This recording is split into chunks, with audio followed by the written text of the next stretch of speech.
Hey YouTube, how you doing today? Today we have another job to do on the Jeep.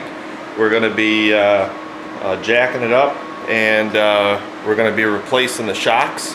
I have shocks I purchased down here, which I got from AutoZone. Took forever to get my parts, and their email, they didn't answer one of the 3 emails I sent to them.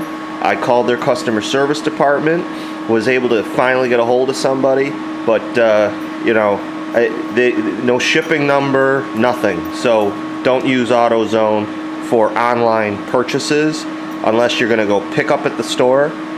Don't do it. So what we're going to be doing is jacking up the Jeep. That's the first thing we have to do. Putting new front brakes on, new rotors, which I decided to go to Advance Auto to pick those up.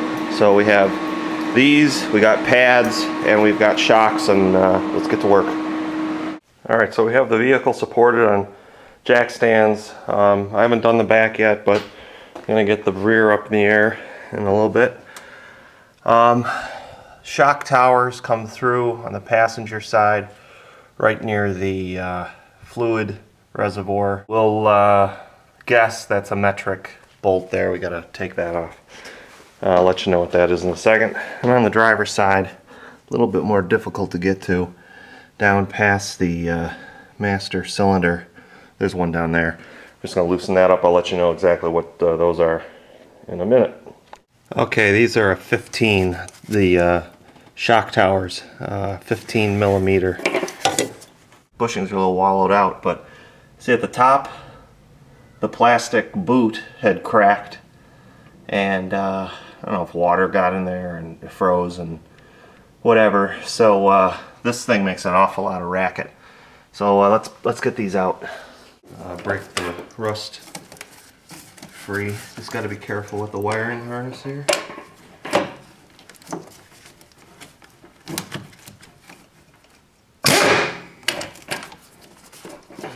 What I'm doing here is I'm just putting a little vice grip on this metal, the top of the shock tower, stop from spinning. Hopefully that'll work. There we go. See if that'll work.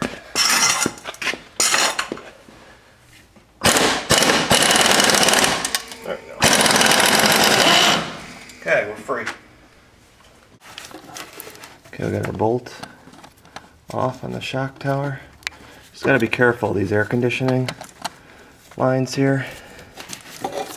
There's our bushing, which is all brittle, and there's our loose. There we go, just compressing this. Come on, baby. There we go. Now we just gotta take it off the bottom. Okay, 13 millimeters on the bottom of the shock, front shocks.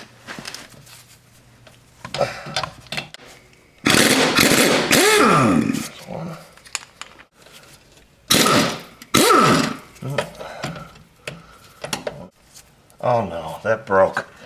Oh crap. Well, that's not good.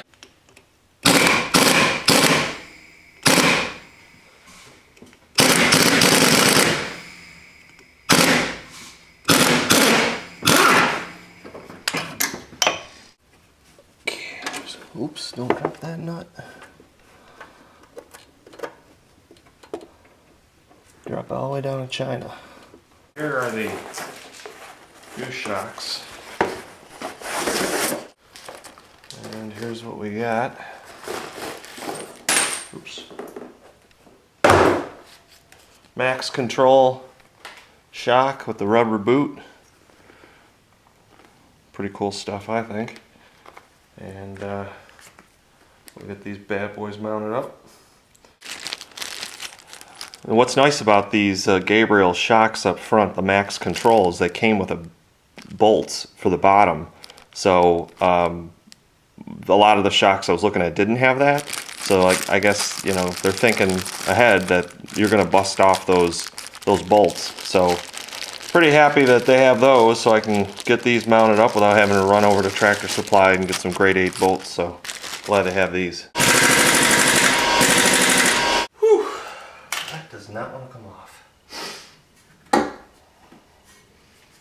Have to heat that up. Nothing that a little heat wouldn't fix. This bad boy was really rusted on there. I couldn't get it off. So put a little bit of propane on there, a little bit of torch, and off she comes. Now what I want to show you is the difference between the new shock and the old shock. Here's the old shock. Definitely not a good idea to keep the existing shocks on for 130,000 miles. But there is a difference, substantial difference in the size of these shocks. The protective cover is bigger than the original, than the stock, as well as the reservoir here is thicker here than this. So you know, these are a little bit more heavy duty, and they should make for a much better ride and much more controllable ride. So we're going to start on the other side. Now the other side, it's going to be pretty dark over there, so I'm just going to show the installation and not repeat this process for you, because you kind of get the drift of remove the bolt there, remove the bolts here, probably need some heat, and there you go. So on these Gabriel shocks, they give you a little zip tie to tie the boot. So we'll just pull that out, and then we'll start attaching this on the bottom, and then I'll release the spring.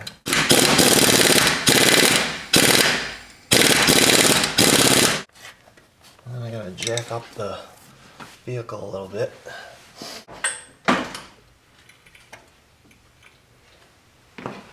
Finds the hole. There it goes, up there.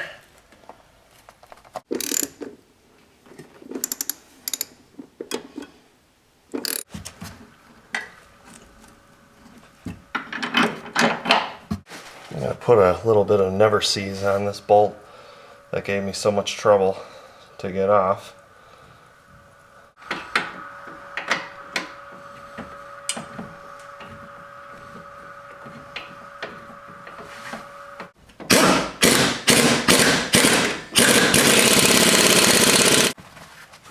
So one thing about never seize, it always gets all over everything. Alright, so we got our shocks installed in the back, and we have our new shock installed in the front. Gabriel shocks, and we'll see how well these work. I'll take it for a test drive. Hey, it's much better, much quieter. Just need to get an alignment and get some new ball joints up front, and an inspection, and we're good, and have those tires put on. So thanks a lot for watching. Please rate, comment, and subscribe.